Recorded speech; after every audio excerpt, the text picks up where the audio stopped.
നമസ്കാരം കൂട്ടുകാരെ, എല്ലാവർക്കും നൈനികാസ് എജു ഹബിൻ്റെ പുതിയൊരു ക്ലാസ്സിലേക്ക് സ്വാഗതം. നമ്മളിന്ന് നോക്കുന്നത് കൃഷ്ണനാട്ടത്തെക്കുറിച്ചാണ്. 16-ാം നൂറ്റാണ്ടിലാണ് കൃഷ്ണനാട്ടത്തിൻ്റെ ഉത്ഭവം.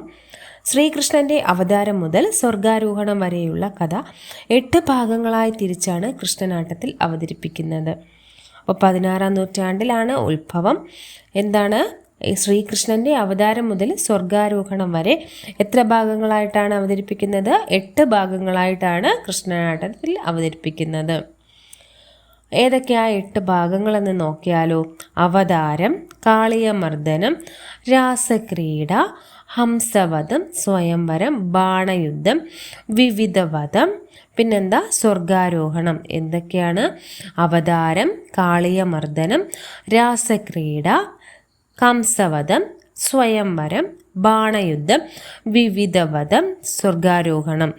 വാചിക അഭിനയം തീരെ ഇല്ലാത്ത കലാരൂപമാണ് കൃഷ്ണനാട്ടം. ഇപ്പം നോട്ട് ചെയ്യേണ്ട പോയിൻ്റാണ്, വാചിക അഭിനയം തീരെ ഇല്ലാത്ത കലാരൂപമാണിത്. കൃഷ്ണനാട്ടം രൂപപ്പെടുത്തിയത് ആരാണ്? കോഴിക്കോട് മാനവേദ രാജാവാണ് കൃഷ്ണനാട്ടം രൂപപ്പെടുത്തിയത്. കൃഷ്ണഗീതി എന്ന വേദ രാജാവിൻ്റെ കൃതിയാണ് കൃഷ്ണനാട്ടത്തിൻ്റെ അടിസ്ഥാനം. അപ്പോൾ കൃഷ്ണഗീതി എഴുതിയത് ആരാണ്? മാനവേദ രാജാവ്. ഈ കൃതിയാണ് കൃഷ്ണനാട്ടത്തിൻ്റെ അടിസ്ഥാനം. കഥകളിയുടെ മൂലകഥയെന്നറിയപ്പെടുന്ന കേരളത്തിലെ ആദ്യത്തെ നൃത്ത നാടകമാണ് കൃഷ്ണനാട്ടം. അപ്പോൾ കഥകളിയുടെ മൂലകഥയെന്നറിയപ്പെടുന്ന കേരളത്തിലെ ആദ്യത്തെ നൃത്ത നാടകമാണ് കൃഷ്ണനാട്ടം. കൊല്ലവൃക്ഷം 829 മാനവേദ രാജാവ് ജയദേവ കവിയുടെ അഷ്ടപദിയുടെ മാതൃകയിൽ കൃഷ്ണനാട്ട ഗീതി രചിക്കുകയും അത് പിന്നീട് കൃഷ്ണനാട്ടമായി അവതരിപ്പിക്കുകയും ചെയ്തു എന്നാണ് പറയപ്പെടുന്നത്. അപ്പോൾ ഏത് വർഷമാണ്? 829 കൊല്ലവർഷം 829 മാനവേദ രാജാവ് ജയദേവ കവിയുടെ അഷ്ടപതി മാതൃകയിൽ കൃഷ്ണനാട്ട ഇത് രചിച്ചു. പിന്നീടത് കൃഷ്ണനാട്ടമായിട്ട് അവതരിക്കപ്പെട്ടു.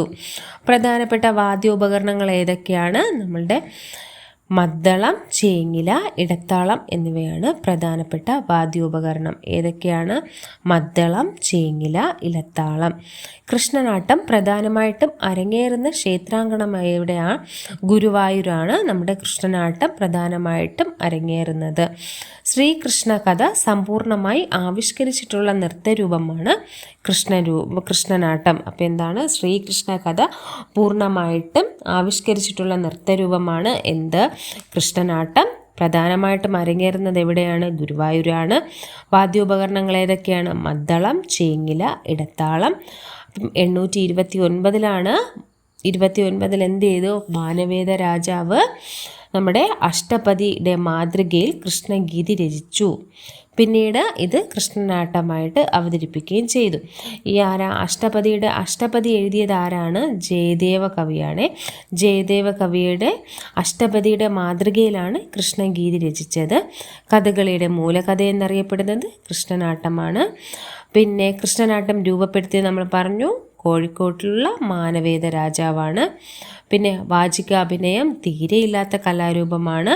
8 ഭാഗങ്ങളുണ്ട്. എന്താ പറയുന്നത്? ശ്രീകൃഷ്ണൻ്റെ അവതാരം മുതൽ സ്വർഗാരോഹണം വരെയുള്ള 8 ഭാഗങ്ങളായിട്ടാണ് ഇത് അവതരിപ്പിക്കുന്നത്.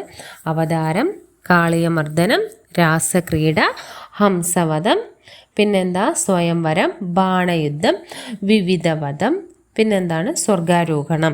16-ാം നൂറ്റാണ്ടിലാണ് നമ്മുടെ കൃഷ്ണനാട്ടം ഉത്ഭവിച്ചത്. കൃഷ്ണനാട്ടത്തെക്കുറിച്ചുള്ള ക്ലാസ്സുകൾ നിങ്ങൾക്ക് പ്രയോജനപ്പെട്ടെന്ന് വിശ്വസിക്കുന്നു. Happy learning.